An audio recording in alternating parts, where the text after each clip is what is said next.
Hello.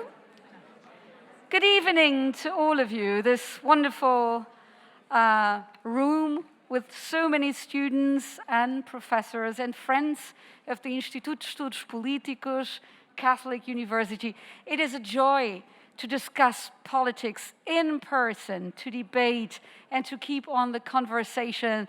How very, very honorable director, Professor João Carlos Espada, always uses to say, learning politics and making politics is exactly about this. Coming together, discussing, exchanging views, negotiating, listening, learning, and giving a contribution. Being original, but being responsible, especially. And this all in the name of freedom, and I would add democracy. That's a beautiful motto to start this evening session here, and I feel very honored. Unfortunately, our Vice Rector, Professor Margarida Mano, cannot be here for familiar reasons, and we start anyway, and so in a very humble way, I will try to give my best to conduct this panel here that we will be starting now.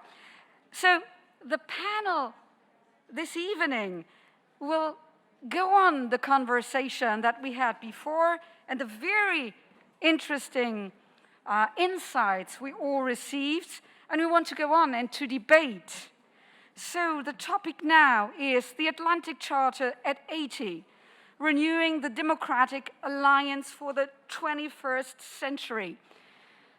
Memory is very important to build the future, and we only see from the past what is important for us in the present. This is why we're all here, because this is important for us. This is important for the Instituut Estudos Políticos, the tradition of the Atlantic Charter. And I feel very privileged to start then the debate we are going to conduct here with incredible speakers that are marking the political debate, not only in the last 5 or 10 years or 20 years, but for a very long time. So we will have a lot to learn, to listen, to learn, but then also to speak. And I would like to start by opening up the video for a dear friend that cannot be with us today, and that is the Honourable Lord Plant from King's College London and House of Lords. Professor Raymond Plant comes to these meetings for over 20 years. And this year he cannot be here, well, directly and in person, but we have a video that he recorded for us. And so I would like to start with this video and the certainly wise words he will have to inspire our debate. Well, I had hoped to be able to deliver this short introduction to the importance of Ralph Dahrendorf's work in person, but I'm afraid family problems have made that impossible just at the moment. So you're going to be subjected to my first and quite possibly my last Zoom talk. I'm delighted to be able to introduce the lecture because Ralph Dahrendorf was quite a close friend of mine, and I certainly miss his presence even after several years following his death. We were both colleagues as heads of college in Oxford, he of St Anthony's College, me of St Catherine's College. And of course, we were also brought together particularly by Professor Espada, who was, as many of you will know, a graduate student with Professor Dahrendorf. And I was in Oxford at the same time, and we got to know one another. Ralph Dahrendorf and I got to know one another through Professor Espada.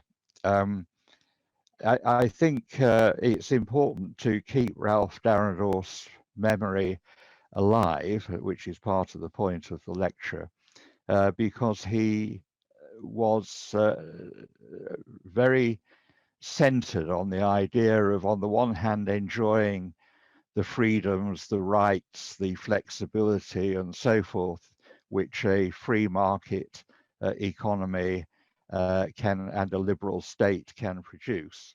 At the same time, he was very sensitive to the claims that the market, the liberal state, and so forth, don't pay sufficient attention to the idea of community or solidarity. And he spent quite a lot of the latter part of his life, I think, thinking about how modern societies can do justice to a deep-seated desire for some sense of community, while at the same time preserving the freedoms and opportunities of a liberal society. Um, he was obviously, particularly in his earlier writings, he was very critical of the idea of community because he was a very young man in the Nazi period in Germany. And of course, one of the central components of that ideology was the idea of a Volksgemeinschaft, of a community of a racially identical and pure people. And of course, Dahrendorf utterly rejected any such idea of community. And what he spent his time doing, particularly, as I say, in the latter part of his life, was trying to think through how a modern sense of community could be created while at the same time respecting the uh, the freedoms and so forth of a liberal capitalist society. And this had a practical side to it as well. For about 10, 12 years, we both served together on a panel that was set up to award a prize for um, developments in responsible capitalism. Now, Ralph, unlike many people, many progressives, didn't see the idea of responsible capitalism as an oxymoron. Rather, it was a kind of condition of effective working of capitalism, that it had a degree of responsibility for all sorts of aspects of modern society, as well as the economic. And it was a great privilege, really, to sit with him and several other intellectuals and politicians and so forth each year to award this prize. Um, I have to say that um, the process was very much eased by the fact that we always met over breakfast in the Ritz Hotel in Piccadilly. So it was a very nice event, as well as being quite an important event. And usually we had a senior politician to present the prize, the Prime Minister or the Chancellor of the Exchequer. And this was very much, had been very much Ralph Dahrendorf's idea. It was very much his initiative. And I think that notion of responsible capitalism is one that his later work will be remembered for, because it's still an issue for us, and of course has been an issue and a thread through all the annual meetings of the Politics Institute at the Catholic University, in which I've been very pleased and proud to be associated with for many years. And it's a matter of deep regret that I can't be there this year.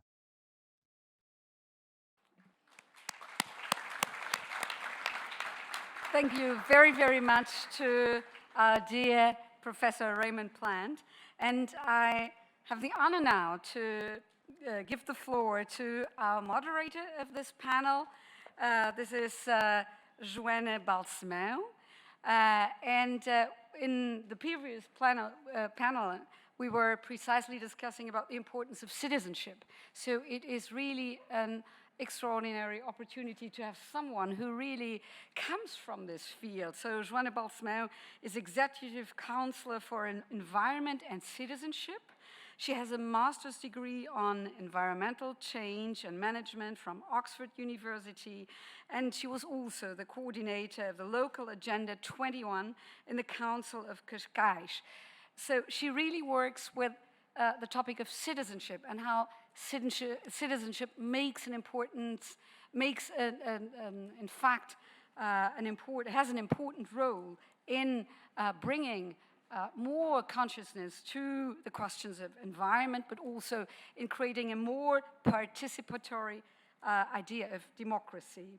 She is the advisor to the Portuguese permanent representation to the European Union in Brussels, and she worked for a very long time as an advisor at the Ministry of Environment.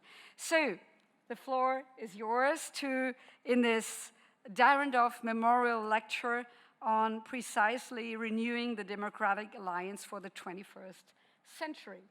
Please. Thank you. Good afternoon, everyone, and thank you to Professor João Carlos Espada for the invitation. Greetings to the table and to the students and faculty. So I'm the first representative of the Cascais Council to speak. I was here last year. Actually, we were like behind little squares, and now it's good not to be behind little squares. I have a note from the mayor, Carlos Carreiras, who is a great friend of IEP and Católica and this forum, but unfortunately this year's forum coincided with the municipal election cycle. So it's difficult to get hold of one of us in the executive. So I'm the privileged one to be here again with you.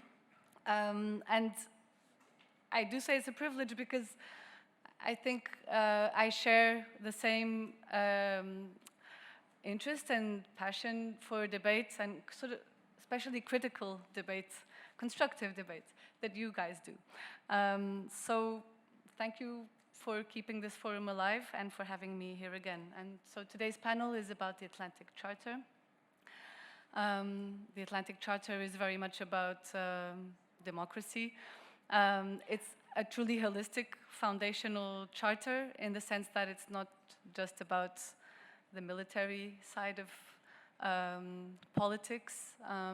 It also talked about fair exchange of goods. It talked about self-determination and a lot more, as you know. I don't want to preach to the converted, but if the topic is democracy, then I'd like to open a short parenthesis to mention General Colin Powell, who was a man of democracy and freedoms. I represent the local level. The Atlantic Charter was signed by nation states. Nation states define geopolitics. They define big overarching principles. I'm a local decision maker. I do micropolitics, and I take baby steps that I hope will make people's lives better. But in fact, both the micro and the macro level are completely interrelated. You need to have the subsidiary level, the most subsidiary level, me, to help overarching principles materialize in a way. So since you are all studying, I'm speaking to the students now, these kinds of issues, this is my sort of small pitch to keep this in mind. All of these levels, from the local to the national to the multilateral, they all intertwine in a way, and we need each other to make things happen. Very briefly, I have two hats here in Cascais, so one is environmental policies and the other one is citizenship. And we work hard here to go beyond just representative democracy that happens every 4 years. We work really hard at participatory democracy, and there's loads of projects. I won't bore you, but I would like to highlight one of them. It's called the Participatory Budgets. And through this project, we've had it for 10 years. We really bring in citizens and empower them to co-create and co-decide with us. Citizens are entitled to decide on what kind of projects they would like public money to be spent on. The last session we had, we gave out 10 million euros. And that's about 16% of investment budget in Cascais. It's quite a lot for citizens' projects to come alive through a really participatory budget. My other hat is environmental policies. And you might ask, so what is this, why is this related to democracy? I think nowadays there is no democracy without sustainability.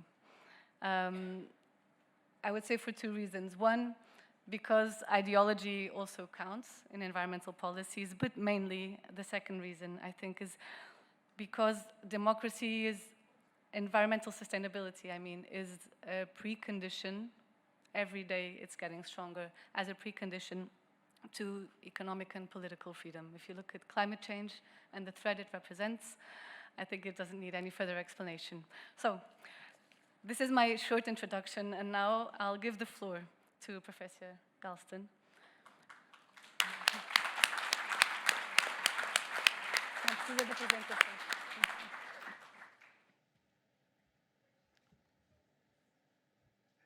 Well, let me begin by expressing my gratitude to Professor Espada for this. I believe it is my second invitation to deliver a Dahrendorf Memorial Lecture, which makes me, I guess in the language of criminal justice, a repeat offender.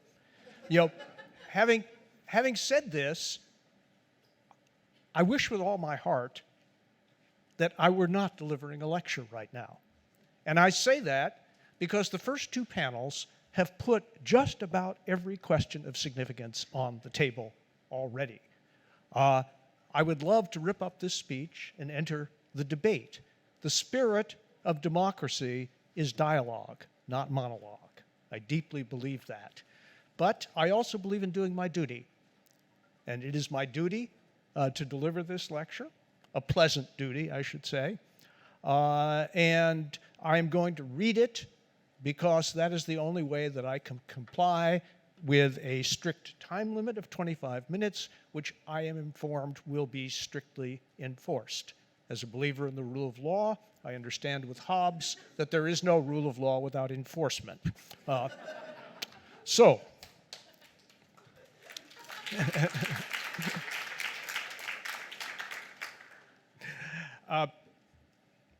As we meet to remember the 80th anniversary of the Atlantic Charter, which set the stage for one of the great triumphs in human history, we must look with fresh eyes on the very different challenges that we face today.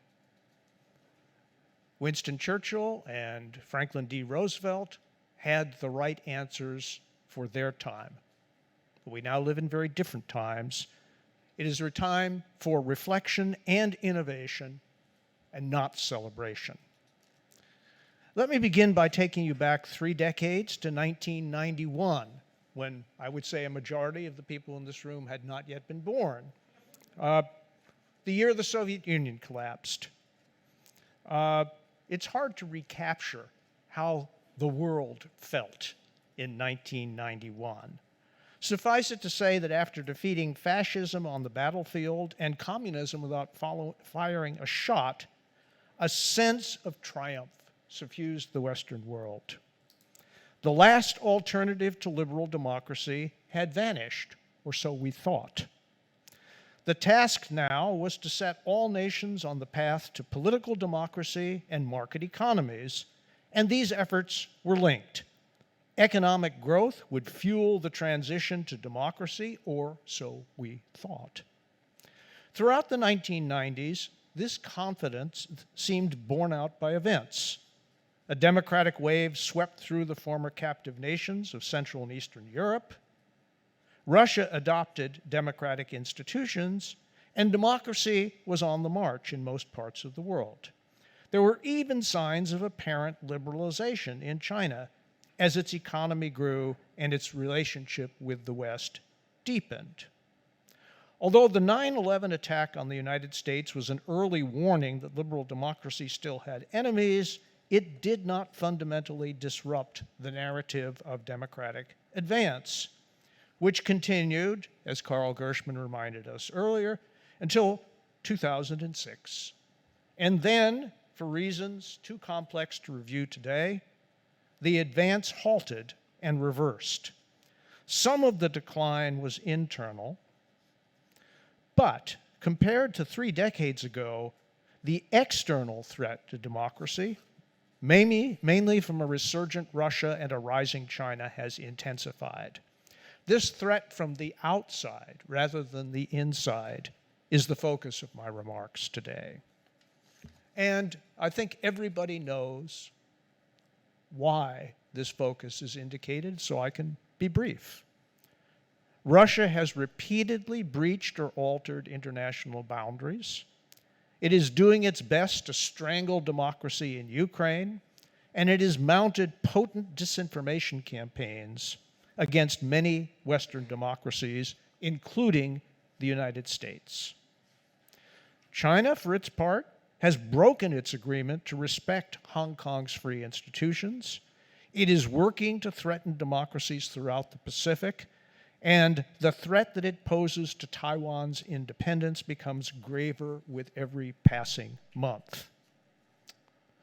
And now I reach the paragraph in my talk that I hope students will pay attention to, even if I put you to sleep for the other 10.5 pages. Because this is the essence of my message. For the first time since the end of World War II, the United States now faces a struggle on 2 fronts. It is the most powerful member, not only of a long-established transatlantic alliance to contain and deter Russia, but also of a gathering alliance to prevent China from dominating the Pacific. These 2 alliances are interdependent. What happens in one will affect the other, in no small measure because American power is central to both. America must recognize that as the leader of these great assemblages of nations, it must deal openly with its allies and act on its own only when it has no other choice. But for its part, Europe must recognize that its stance on Pacific issues will have repercussions for transatlantic concerns. This new reality shapes the difficulties the transatlantic alliance now faces. We cannot stand shoulder to shoulder unless we see eye to eye. But in too many areas, we do not. I wish I could say that the United States has regularly given appropriate weight to the collective sentiments of the transatlantic alliance, but we all know that this has not been the case. I need not dwell on the consequences of my country's ill-advised decision to invade Iraq, or on a recent administration that viewed NATO with skepticism and the EU with open hostility.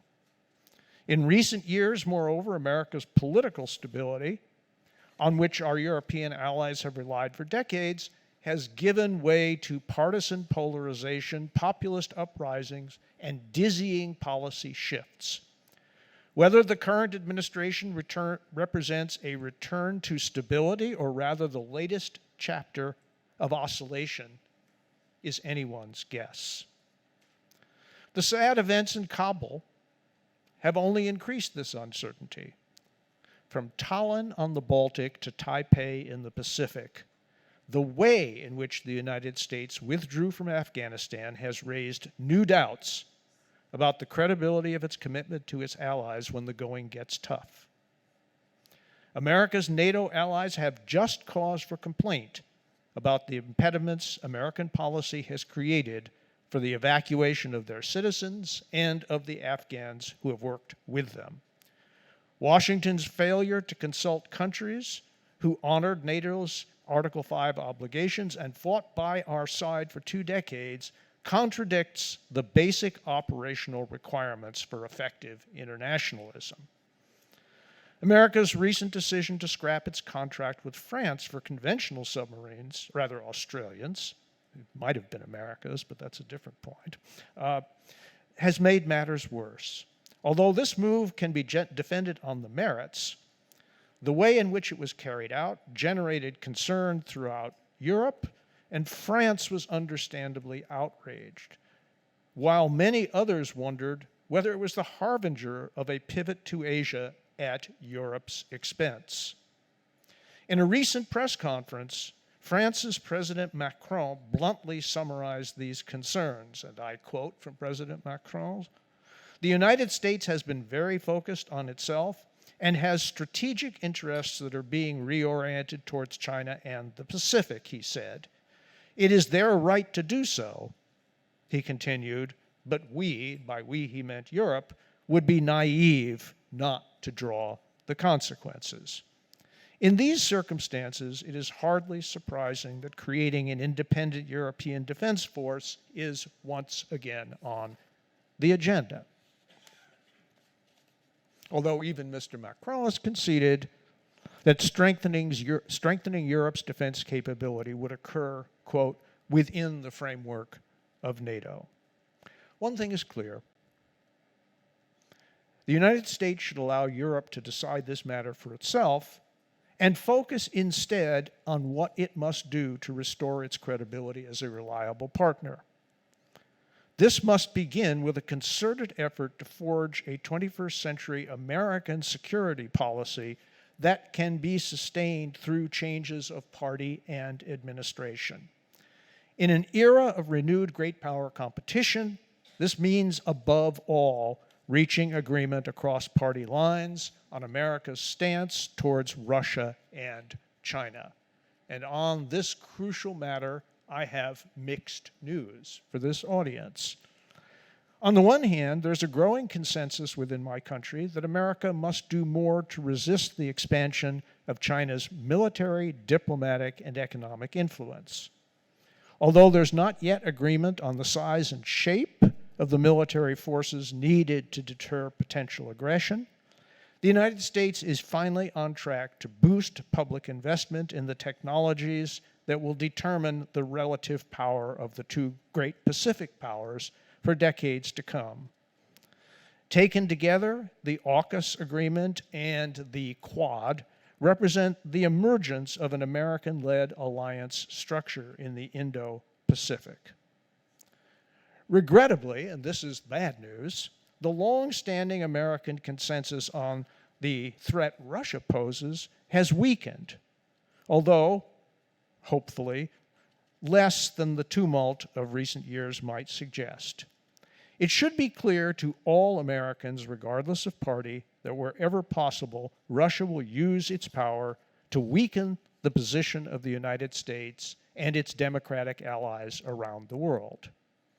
It should also be clear that Vladimir Putin, who regards the collapse of the Soviet Union as a geopolitical catastrophe, will do everything he can to restore Russia's sphere of influence from Central Asia to Ukraine.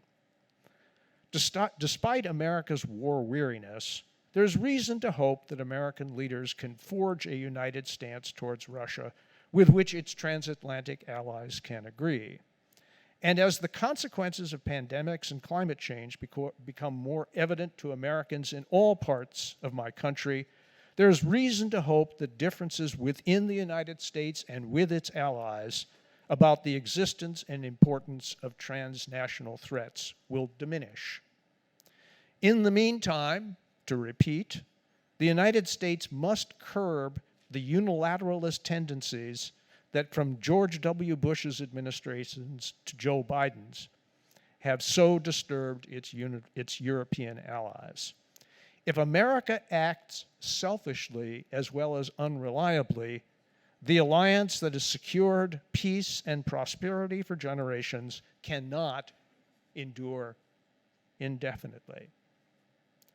But not all the difficulties with the transatlantic alliance originate on my side of the Atlantic. So for the next few minutes, I will respond affirmatively to Wilhelm Hofmeister's recommendation that there be frank talk among democratic allies. So, over strong U.S. objections, Germany completed the Nord Stream 2 pipeline, cementing its energy dependence on Russia and weakening Ukraine's embattled democracy. And you may have noticed that Mr. Putin has not been slow to use the increased political leverage that this pipeline represents. Just Look at headlines from the past few days. For its part, France has joined with Germany to push for a more conciliatory stance towards Russia than the United States and most Central and Eastern European countries can accept. But the breach with the United States over policies in the Pacific goes even deeper. In a speech to the World Economic Forum this past January, German Chancellor Angela Merkel rejected a firm stance towards China, which is the emerging core of 21st century American statecraft, endorsed by both of our political parties who agree on almost nothing else. And here's what Chancellor Merkel had to say, quote, "I would very much wish to avoid the building of blocks. I don't think it would do justice to many societies if we were to say that this is the United States and over there is China and we are grouping around either one or the other. This is not my understanding of how things ought to be," close quote. Speaking to the Atlantic Council, a month later, French President Emmanuel Macron called the cries for European unity against China, quote, "counterproductive." And in case anyone had missed the point, he sent his foreign minister, Mr. Bruno Le Maire, out to declare just a couple of weeks ago that, quote, "the United States wants to confront China. The European Union wants to engage China." You cannot put the issue more bluntly than that. If the leaders of Europe's two most powerful nations are serious about adopting a policy of neutrality in the growing struggle between the United States and China, there are bound to be negative repercussions for transatlantic relations.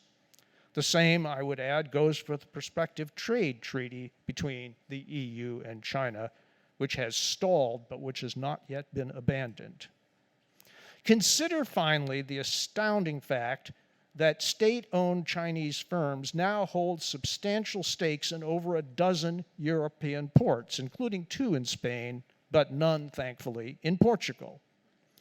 One of these Chinese firms enjoys operating control of the Greek port of Piraeus until at least 2052 and has already invested nearly $1 billion to upgrade the port's facilities. I wonder, is it a coincidence that Greece blocked an EU resolution condemning China's crackdown on pro-democracy dissidents, calling the criticism of China, and I quote, "unconstructive"?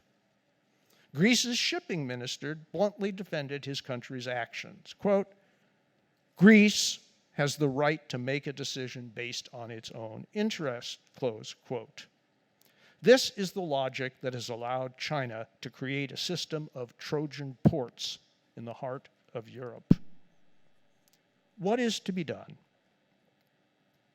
Answering this question is our hardest challenge, and what I say today is a bare beginning.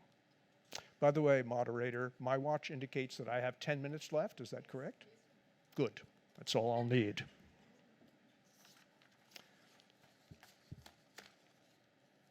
I start with a statement of principle.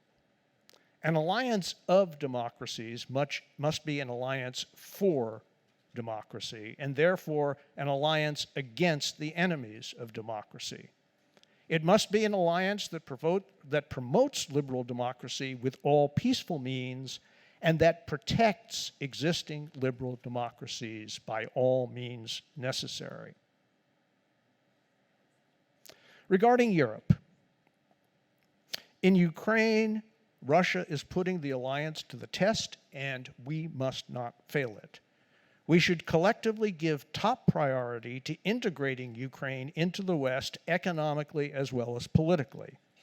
The prospect of membership in the EU and NATO would provide incentives for Ukraine to accelerate long-needed reforms, and it would give hope to the forces within Ukraine, a popular majority, I believe, that yearn for stability, prosperity, and democracy. In the meantime, we should give Ukraine the arms it needs to defend itself.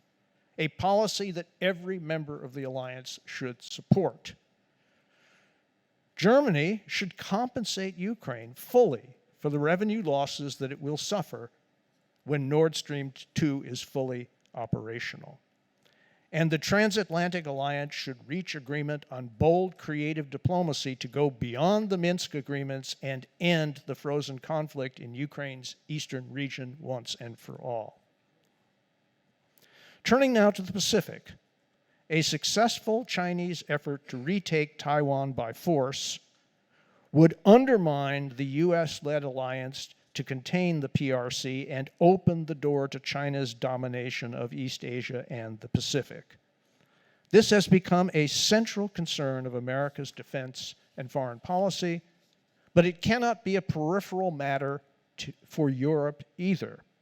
In a recent report co-sponsored by the Aspen Strategy Group and the Munich Security Conference stated, quote, both sides of the Atlantic would be adversely affected by China encroaching on the sovereignty and independence of Indo-Pacific nations and would be gravely harmed by Chinese hegemony over the region. In a recent article, Anders Fogh Rasmussen, a former NATO Secretary General, bluntly underscored this new reality. Quote, if America loses its dominance in the Indo-Pacific, it will trigger a shock wave in global power balances that will engulf Europe too. Rasmussen criticized the myopic mercantilism that he saw at work in economic relations between Europe and China, and he warned Europe against the temptation to act as a balancing power between China and the United States. In the battle for global preeminence, he concluded, Europe cannot remain neutral without diminishing America's long-term commitment to the transatlantic alliance. This is the truth, and I could not agree more with his statement. It would be unreasonable for the United States to expect its European allies to contribute significantly to the military dimension against rising Chinese power. But Europe can participate in other ways.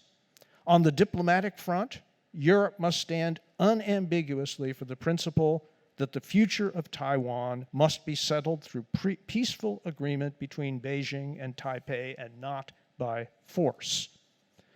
Europe can also play an important role on the economic front.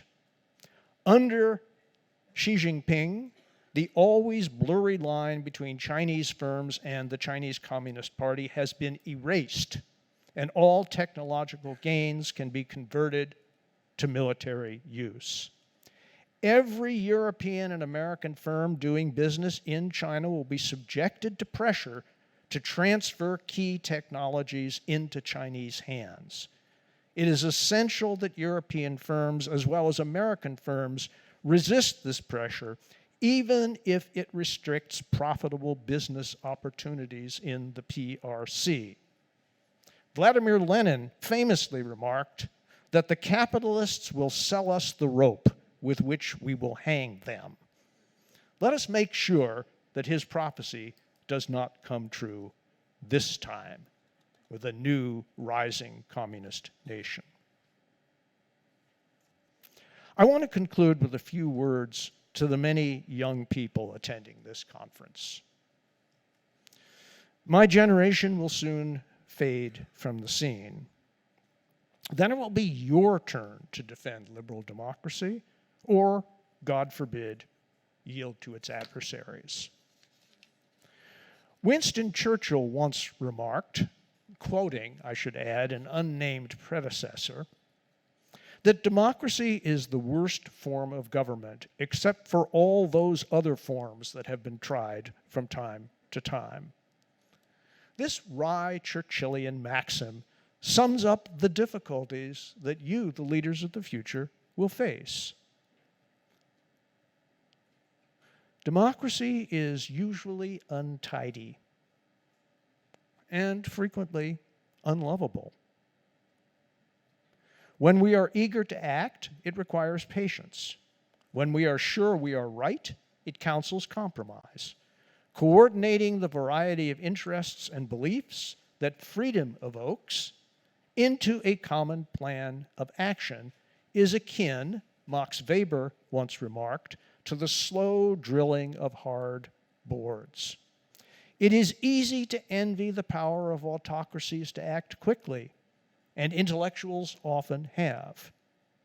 It is harder to remain passionate about democracy unless we stay focused on the alternatives, whose hallmark is the suppression of legitimate difference in a false unity maintained by force and fear. Nothing in human affairs is immutable or inevitable. As there is no end to the threat of war, there is no end of history. The strongest of human creations will collapse unless they are defended and renewed. The most vulnerable causes can prevail if we are willing to fight for them. And even when liberty loses, the setback need not be permanent. Liberal democracy will die only if we cease to believe in it. History does not take sides in the struggle between liberty and oppression, or between democracy and autocracy. The future is what we, that is, you, will make of it. Thank you very much for your kind attention.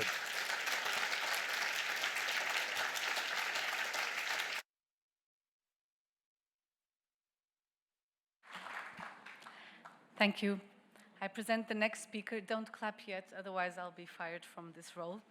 Professor Clifford Irwin is a professor and a fellow at St. Michael's College and senior fellow of Massey College at the University of Toronto.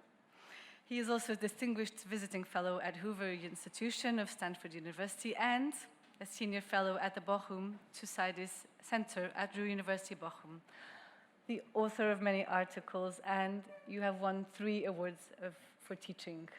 Thank you. You may clap now.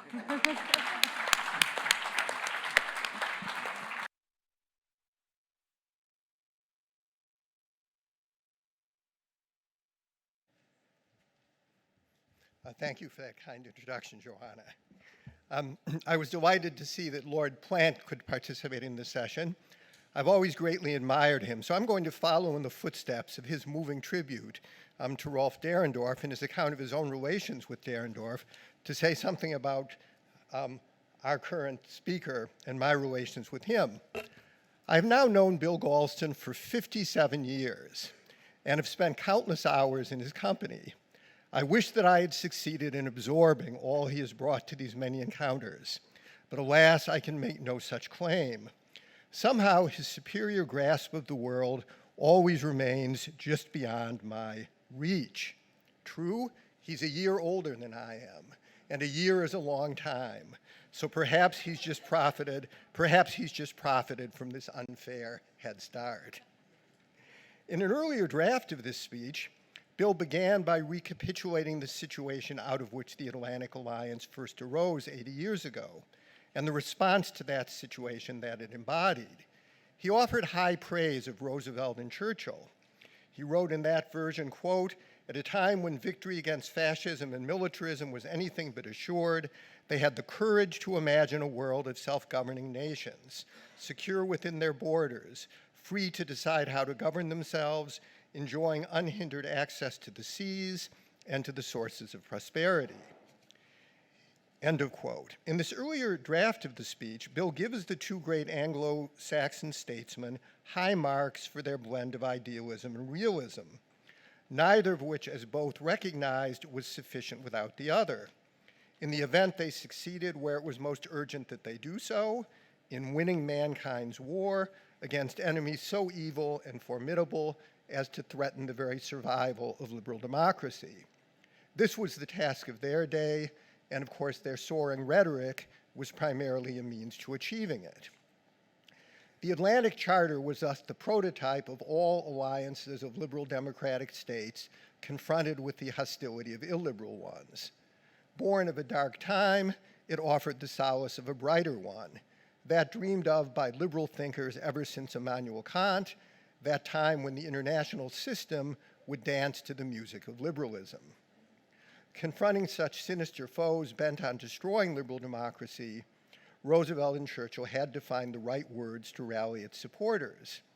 Their vision of a better world, as sketched in the Atlantic Charter, doubtless expressed their deepest hopes. It also expressed their recognition that the very survival of democracy was at issue. In practice, the free world whose principles the Charter sought to express had been reduced to the Anglosphere. While this earlier passage was finely wrought, Bill chose to omit it. Instead, he began by calling our attention not to past glories, but to present uncertainties. He wrote, "As we meet to remember the 80th anniversary of the Atlantic Charter, which set the stage for one of the greatest triumphs in Western history, we must look with fresh eyes at the very different challenges we face today. It is a time for reflection and innovation, not celebration."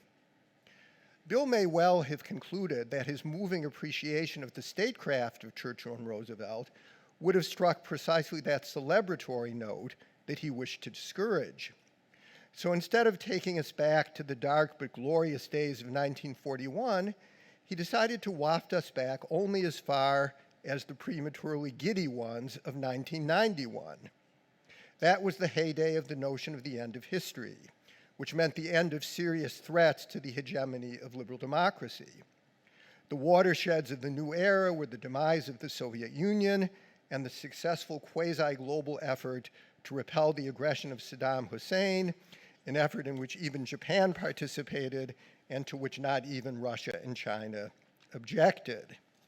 This was the point at which the Atlantic Alliance and its successor institutions, including even the United Nations, appeared to have succeeded or to be well on the way to success at their main task, the progressive liberal democratization of the world. That hasn't happened. By Bill's reckoning, this trend continued only until 2006 or so. Since then, the principles of the Atlantic Alliance, now become those of global liberal democracy, have struggled to hold their own against illiberal rivals, such as Russia, China, Iran, Turkey, and a bewildering variety of others, including, of course, jihadi groups. Some of the problems confronting the liberal democratic bloc have arisen from its very success. With a stable of liberal democratic countries so much larger than before, so much more diffuse geographically, so economically, culturally, and militarily diverse, the task of coordinating common action becomes exponentially more complicated. This greater profusion of allies entails as well an expansion of the actual or possible enemies against which the democracies must exercise vigilance. Hence, the unpredicted emergence of liberal democracy in East Asia has raised the stakes for the United States in that region, just as the flourishing democracies of the Baltic states have challenged it to confront Russia with more than just strategic territory on the line. Bill's full-throated call for greater integration of Ukraine into the Western Alliance raises this question quite bluntly. Just how far should the Western democracies go, how many risks run, and how many costs incur to come to the rescue of this liberal democratic outlier, this would-be or wannabe liberal democracy? Yes, liberal democracy expanded its terrain, but in so doing, did it overextend itself? Bill has offered a depressing chronicle of the years following 2006. It is not just that the foes of liberal democracy have bolstered their positions, but that we liberal democratic states have aided and abetted them in doing so. Bill stated numerous criticisms of the behavior of both the United States and its allies during the past 15 years, and I agreed with most of them. A repeated problem with all parties has been their willingness to place economic advantage ahead of the fundamental and therefore long-term interest of liberal democracy itself. Bill calls on us, and if I may turn as he did to address the young people here, calls on you to do better in this crucial respect. The bill concludes with this injunction raises an issue in his speech no less salient for the fact that it remains merely implicit in it. Near the beginning of the speech, he notes that in the past 3 decades, quote, the external threat to democracy, mainly from a resurgent Russia and a rising China, has intensified, unquote. He states that, quote, This threat from the outside will be the focus of his remarks today, unquote. Certainly he has expounded that threat with remarkable thoroughness and precision for so short a talk. He has not and could not treat the issues internal to liberal democracy as expansively. Yet the hortatory note on which he ends his speech is haunting. Bill's natural bent is analytical, and we might even say dialectical rather than rhetorical. In his youth, his trademark expression was distinguo, drawn from the usage of formal scholastic disputation. At the end of this speech, however, he waxed notably rhetorical in turning to address the young people here. He stressed that the future of liberal democracy was in no way assured, whether for better or for worse. He suggested that the crucial consideration was not what the world presented us as guaranteeing by some preordained historical writ either the failure of liberalism or its success. The problem is not in our stars, but in ourselves. Here he cites with Shakespeare's Epicurean Cassius against his Stoic Brutus. In conclusion, he quotes the final intended public pronouncement of FDR, found among his papers at his death, quote, "The only limit to our realization of tomorrow will be our doubts of today. Let us move forward with strong and active faith." A strong and active faith in liberal democracy? I cannot speak of European or East Asian universities, but of North American ones, I say with certainty that they preach no such faith. To their inmates, Roosevelt's words, like all such high-flown statements by dead white males, register as quaint, if not simply hollow. Students today are much more likely to be taught skepticism toward liberal democracy as such than any version of faith in it. This being the case, I will pose a question concerning Bill's conclusion.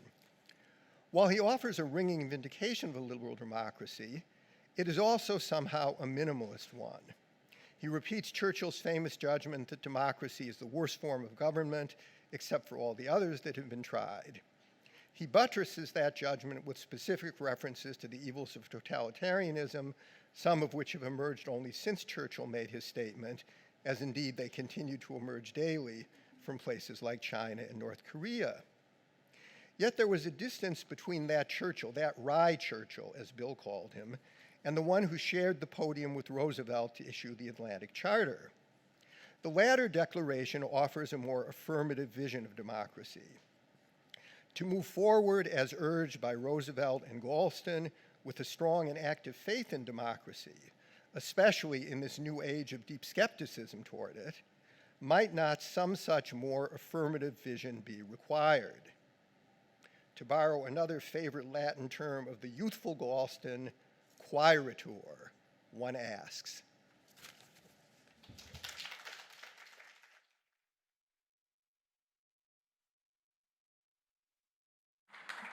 Thank you so much. The next speaker is Guy Nodia, a professor of politics and the director of the International School of Caucasus Studies in University of Tbilisi. He is also the founder of the Caucasus Institute for Peace, Democracy and Development, an independent think tank for public policy in Tbilisi, and was also a minister for Georgia in the areas of science and education. Thank you, Professor.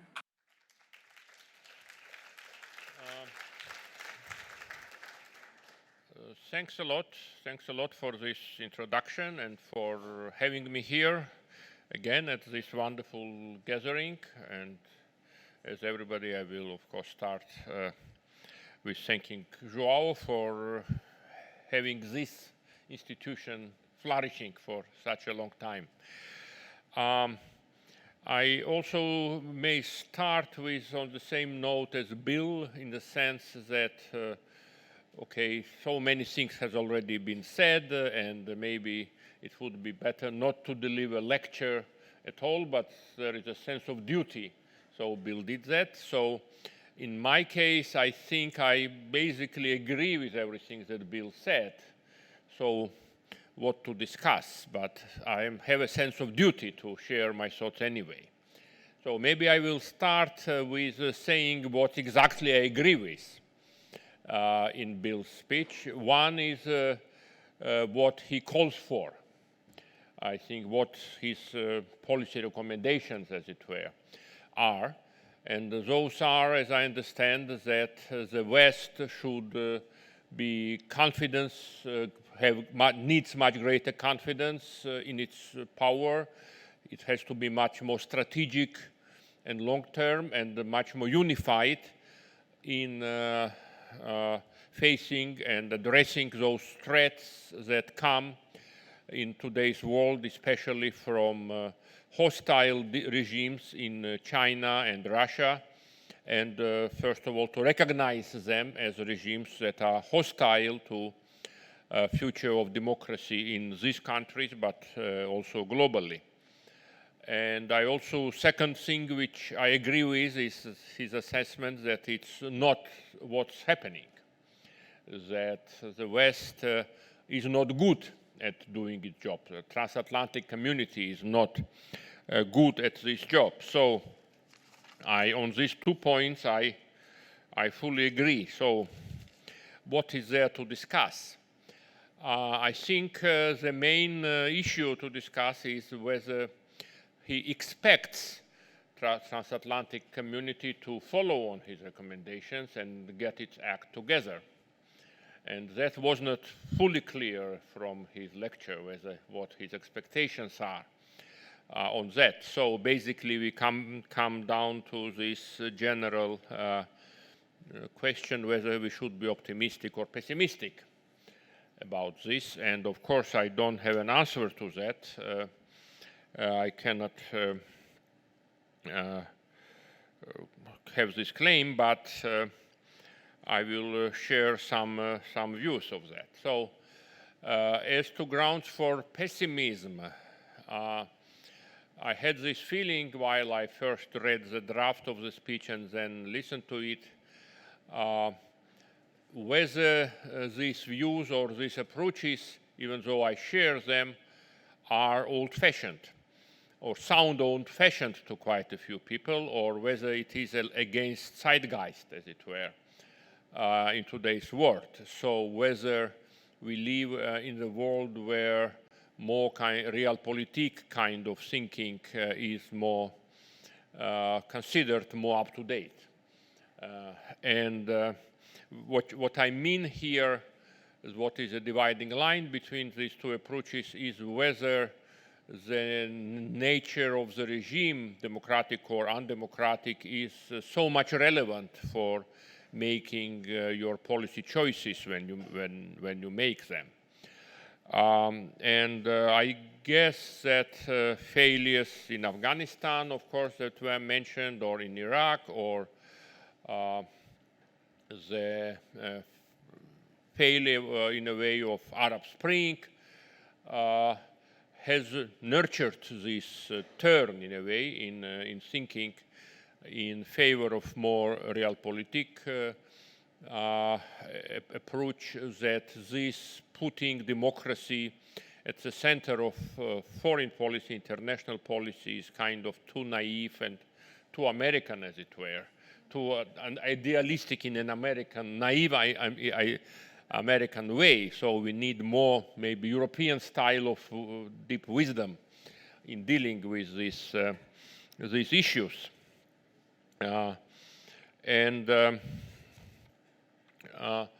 What can we say to that? Is it true or not? Okay, I happen to believe that this issue is somewhat short-sighted. This view, kind of realpolitik approach, is sort of short-sighted. That yes, I fully appreciate also the point that Dr. Barroso made on the previous session, that democracies need to work with autocratic regimes sometimes, and it's not only about COVID or climate change, which are apparently sort of non-political issues, but also on very security-related issues, like, for instance, Roosevelt and Churchill, they not only signed this Atlantic Charter, but they also cooperated with Stalin who was, you know, not very nice guy, or with Salazar, and Portuguese dictator also.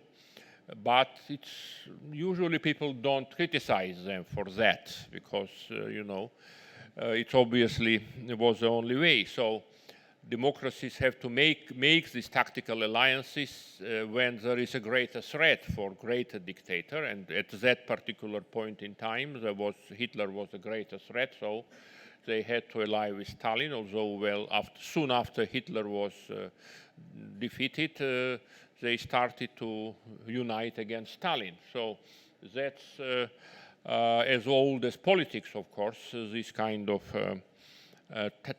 changes and somewhat Machiavellian politics. But having said that, I think it would be very short-sighted again and wrong to imagine that democracies can at any time divorce their foreign policies and international policies from necessity to defend democracy, because democracies, by their very existence, they create a threat to autocracies. So autocracies will always fight democracies because they find their very existence destabilizing. So yes, it's maybe justified, unavoidable rather, to sometimes make tactical agreements with autocrats against more dangerous and more powerful autocrats. But at that, autocrats which happen to be more dangerous and more powerful at that particular moment, and we have to accept that sad reality, as it were. But it is only justified because there is greater threat, as I said. So therefore, this kind of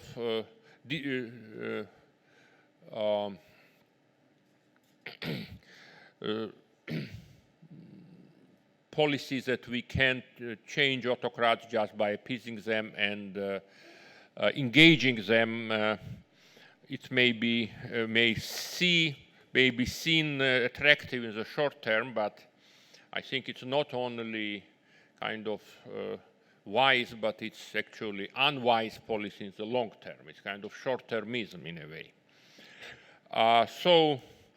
But the problem is, of course, to which I have to return, that yes, we may say that in this conference, but how likely it is that these policies of the West will become actually more strategic and more unified and more comprehensive. What should happen for that? How much can we hope for that? And in that we can again maybe remember the circumstances when Atlantic Charter was signed. Was it a better time for democracy? Yes, the text sounds very good, very encouraging also today.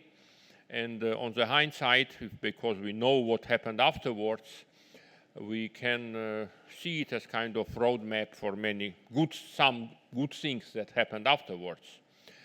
But we also remember that that meeting, while it produced Atlantic Charter, was not terribly successful, maybe, if we look from a geopolitical point of view, because the United States refused to join the war.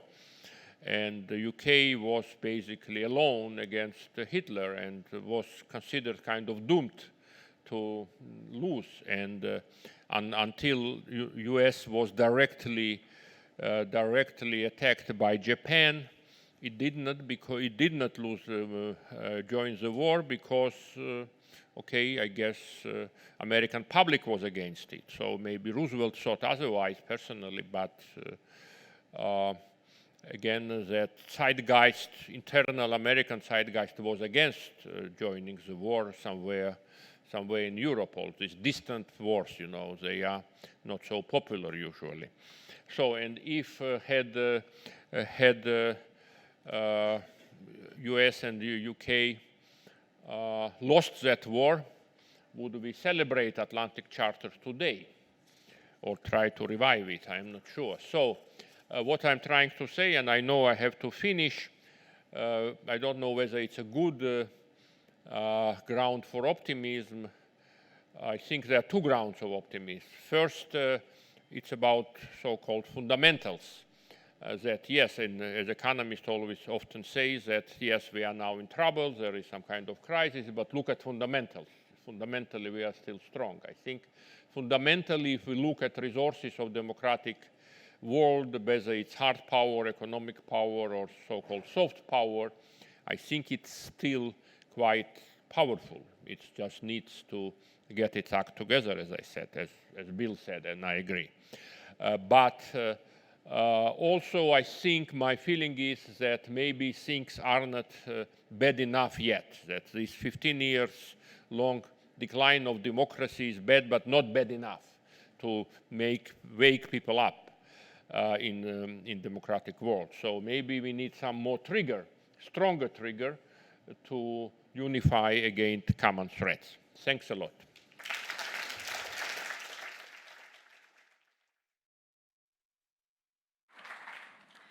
And now I present the final discussants, Mr. William Crystal, who has taught politics at the University of Pennsylvania and Harvard University, who was the founder of the Weekly Standard and edited this magazine for 2 decades. He is an author, a scholar, and a former White House advisor, a founding director of Defending Democracy Together, and the editor-at-large of The Bulwark. Mr. Crystal, you have the floor. Thank you very much. It's good to be with you. I'm sorry I'm not there in person, of course, and hope next year we will make it back to Estoril. You know, at the Seder, at the Passover Seder, Jews all around the world conclude the Seder with the statement, next year in Jerusalem. And I feel that you all are there, so you should enjoy it. But Susan and I certainly look forward to next year, I hope, God willing, in Estoril. And, you know, I once asked someone, what is the next year in Jerusalem? Is that simply a statement of Zionism, of where we hope to be, you know, geographically? And a learned person with whom I was discussing this said, no, I mean, Jerusalem means both. Of course, people wanted to go back to Jerusalem before the state of Israel. There was the sort of Zionist, you might say, message. But also Jerusalem meant Jerusalem in the broader sense, you know, a higher place than our daily lives and the daily lives of Jews scattered around the world, especially in unfree states and states where they were persecuted.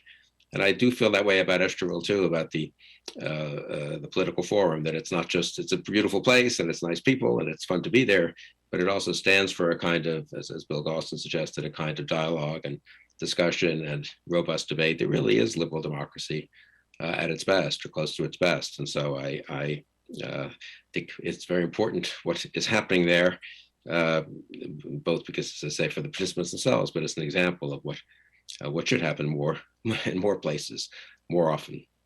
I'll just say a word and a couple of points, and they're very consistent with what almost everyone else has said, since I don't know that we differ much, but I'll make 2 points, really. On the Atlantic Charter, I mean, I had a similar point to my predecessor there. You know, the truth is the Atlantic Charter wouldn't be much remembered if the UK and the US and our allies hadn't won the war. And even at the time, incidentally, it was kind of a big deal. But if you go look at a typical history, I did a couple of them quickly, of World War II, it's not the most important thing that happened in 1941. The most important thing that happened was what happened before 1941, when Britain stood alone and beat back the Nazi assault, and also Churchill stood and beat back the attempts at appeasement within Britain a year before.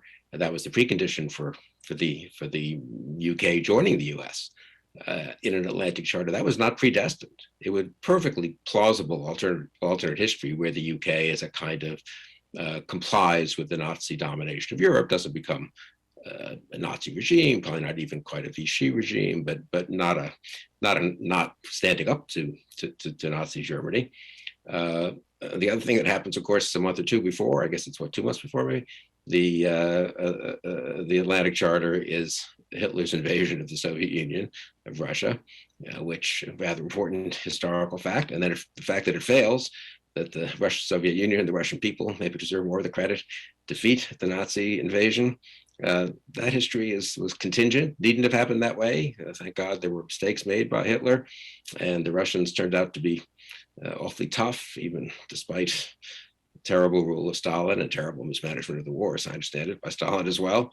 And so that effort by the dictators failed. And then, of course, the Japanese attacked us. And as was pointed out, we were not in the war. The Atlantic Charter was important because Roosevelt leaned pretty far forward in getting as close as he could, you might say, to being an ally of Britain. And there was some practical side of that too, with the Lend-Lease and other efforts. But we were not, it's not clear we would have come in, you know, if there hadn't been an attack on us. And then Hitler foolishly declared war on us 2 days after the Japanese attack. So history is very contingent. And what happened on the ground, so to speak, matters. What happened in terms of the actual war mattered an awful lot. Colin Powell died early this morning, and I wrote a little thing on the Bulwark website, but I quoted something he had said in response to criticism in a way of the US for depending too much on hard power. This was by someone who wanted to advocate for soft power. Actually, George Carey, the former Archbishop of England, at a conference in 2003, I think, and I won't read it to you, you can look it up, but Powell is an eloquent defense of soft power in all its forms, persuasion, but also diplomacy, economic power, and so forth. I guess that's semi-soft power, maybe the economy.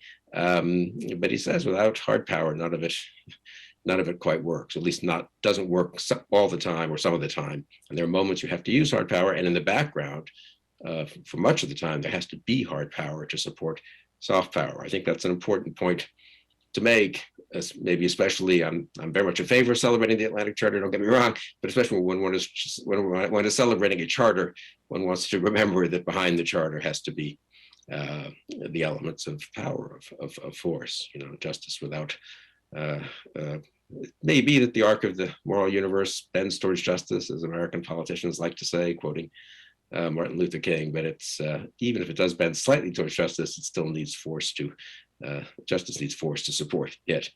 And so just an obvious point, but one worth remembering, which does get to then practical questions of, are we strong enough to deal with the world? Are we and our allies strong enough? Are our alliances strong enough? I'm very glad Bill emphasized the importance of alliances.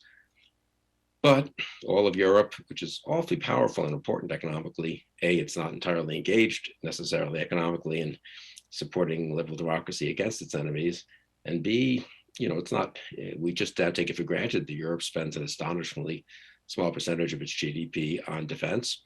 I don't know, maybe that was worked for 30, 40, 50 years. We were able to sustain, you know, most of we spent about twice as much as a percentage of GDP, and that was enough together. But it's not clear it's enough going forward. And there's a kind of still complacency, I would say, about that. Asia, there's more rethinking. The Chinese threat is much closer, but then there are some tough decisions to be made in Japan and elsewhere about which way they go forward. So I think being serious about foreign policy and about the security and power elements of foreign policy, as well as, and I'm very strong on this too, on the liberal democracy side, as it were, the principles of foreign policy, help the defending and helping liberal democratic regimes, both elements are awfully important. So that maybe puts the Atlantic Charter in kind of a context. The other thing I would say is it wasn't inevitable that Roosevelt would be president. It wasn't inevitable that the Republican Party would have nominated Wendell Willkie in 1940, and that Willkie, having lost the election, ended up supporting Roosevelt in 1941 and supported the Atlantic Charter, actually. And so you had two parties that, from my point of view, I think most of our points of view, that kind of were trying to do the right thing from about 1939, 1940 on. That's not always that way in a political system, obviously. And there were threats. There was more isolationist wing of the Republican Party. I would say a respectable isolationist wing led by Robert Taft. There was an America First movement that was very strong. And interestingly, America First, I'd always vaguely assumed, and I only looked this up sort of when Trump emerged and used the term, that America First was kind of a late 1930s thing. You know, let's stay out of these European troubles as troubles mount and increase. America First is a 1940, 1941 phenomenon. It was stronger in 1941 than it was in 1940. So it wasn't as if it was one American public opinion on either side was committed to standing up for liberty against threats. And in fact, and then until the Soviet Union was invaded by Hitler, of course, the left, at least the far left, was not in favor of US intervention. So again, it's the degree to which the center held, if you want to use that term, in America in 4041, but again, it wasn't quite as inevitable as we now seem to assume it was. Yeats, of course, has that famous poem, what is that, 1919, I think, things fall apart, the center cannot hold. And that's often been taken as a prescient understanding of much of Europe and Asia too, Japan, in the 1920s and 30s. I think one of the appreciated stories maybe is that the center did hold barely in the UK and in the US and in other nations in 39, 40, 41. And then, and more relevantly, and maybe I'll just close with this, in the late 40s, after the war, despite the exhaustion of this war and everyone wanting to come home, the center held in the US in, for example, 1948, when we had Harry Truman, not the president one necessarily would have expected ahead of time to rise to the occasion. I mean, interesting person, but a kind of second-tier senator. The Republican Party also, again, turned its back mostly on the isolationists. We had movements on right and left, McCarthyism and Henry on the right, Henry Wallace on the left. Neither succeeded, and we ended up with a reasonable bipartisan consensus that mostly held for about 40 years, not a minor achievement. So the center can hold. I think people are too pessimistic that somehow the center never holds and that mere anarchy gets loosed upon the world. But the center holds only by people working awfully hard and purposefully to hold it, to rebuild it, to reinvigorate it. And liberal democracy doesn't just chug along with no enemies or threats from without or within. And it takes both intelligence and understanding of how to strengthen the institutions and mores and habits of liberal democracy, also with intelligence in devising policies, and then strength and courage really in just standing up for liberal democracy. And that's not something we can take for granted. So thank you to all panelists. We've gone from Taiwan to Afghanistan, from London to Washington, from Newfoundland to Estoril. We've spoken about not very nice guys, and we've spoken about naive guys.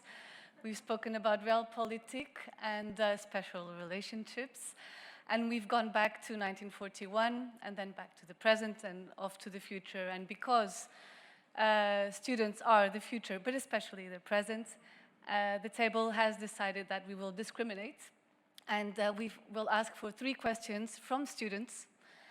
We ask you to be really brief and precise and to identify yourselves before the question. Thanks.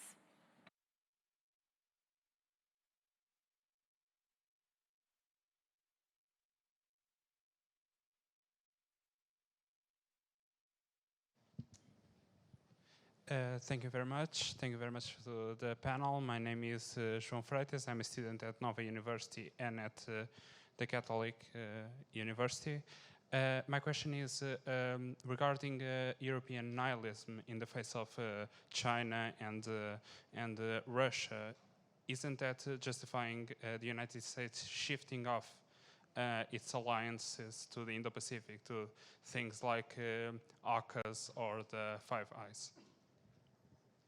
Thank you, João. I think we'll take the other 2 very brief and precise questions, and then the panelists will answer. Nobody? Yes, please.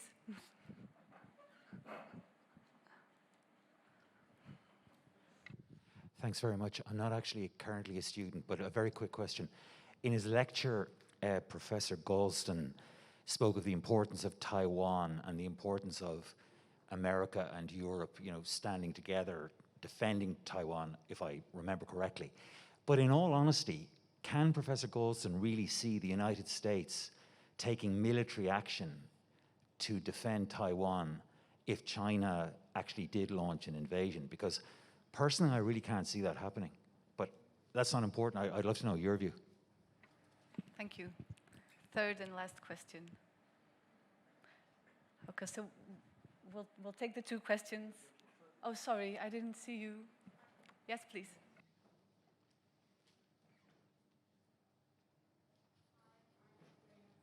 And I just wanted to ask, Dr. Willem Galston, you mentioned that the U.S. made some mistakes when it comes to compromising with our union, with NATO, and you also mentioned that Germany and France did it. But what about the other countries? What about the rest of Europe? I understand that France and Germany are seen as the great powers of the United Nations, the European Union. But what about the other countries? What did we lose, and what do we have to reinstitute? Because the United States, they did something bad, but there was something bad done to them too, or something that wasn't compromised. And so did France and Germany. But what about smaller countries? We didn't do anything wrong when it comes to compromising the pact. I'm sorry. That's just my question. Thank you very much. So, professors.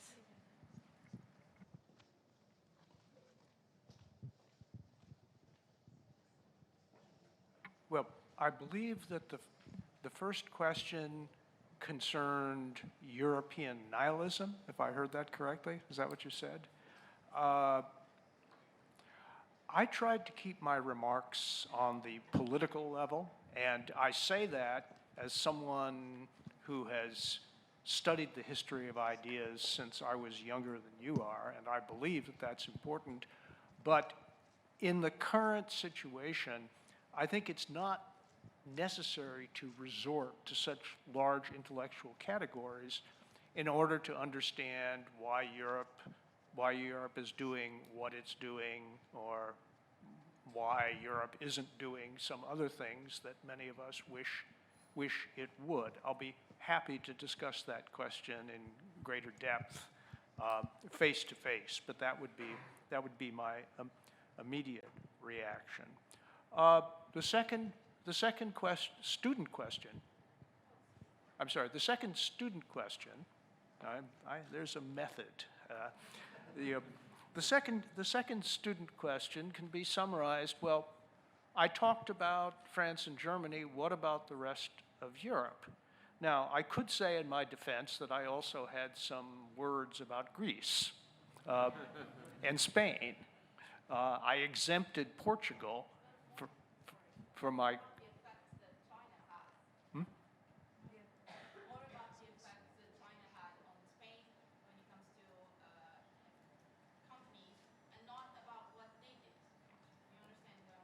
What, as in what Europe did?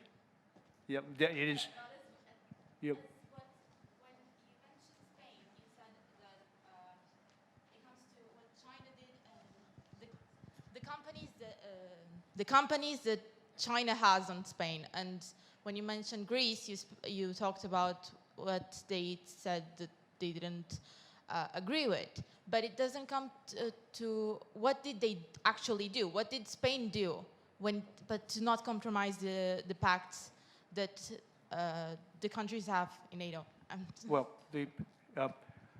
I pointed out that in Greece, as the result of Chinese investment and Chinese pressure that they were able to exert because of that investment, Greece actually blocked, an EU resolution criticizing China for violations of human rights. I didn't have time to go through all of the smaller countries, but I will say this very confidently, that the Chinese are not making these investments as charitable ventures. They expect something in return, and they are not as yet making money on the ports. So what is it that they expect in return? And the answer is diplomatic influence, as the example of Greece. So smaller countries that admit what I've called Trojan ports into their gates are asking for trouble, and the only question is when that trouble arrives, but I can assure you that it will. Okay, with regard to the third question, will the United States come to the defense of Taiwan? The answer is I don't know the answer to that question, and regrettably, I don't think the President of the United States knows the answer to that question either. I am making a proposal, not a prediction. But I don't make proposals that I know cannot succeed. Okay, we have reached the end of our time, so I have a 30-second announcement. I meant what I said at the beginning of my speech about my preference for dialogue over monologue. I haven't slept in a while, but I don't expect to, so for a while. So with that in mind, I have asked the conference to reserve the tropical room after our final official event this evening, which I think ends at 2200. And I will be in that room. And if any students want to come and continue this discussion, I will be happy to receive them. I will not be insulted in the slightest if you decide that you'd prefer to go to a party instead, because I cannot promise you a party.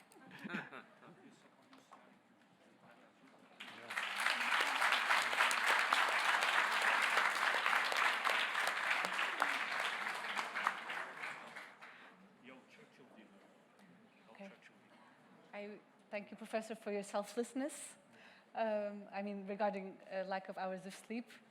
I would like to ask if any of the other panel speakers would like to have a closing remark, brief and precise. No, that's no. I will join Professor Galston in that. Mr. Galston, Bill, I will join him in that room. Wow. So I am supposed to announce that there is the Winston Memorial Dinner. Yes. So the announcement now after this session is, of course, thank you to all of you and this very stimulating debate. We will have a lot more to debate, but we can, of course, do it also over dinner and not only that night. And just two very brief announcements. So the Winston Churchill Memorial Dinner next door, I think we can all smell not the coffee, but the fish already waiting for us at 8:15.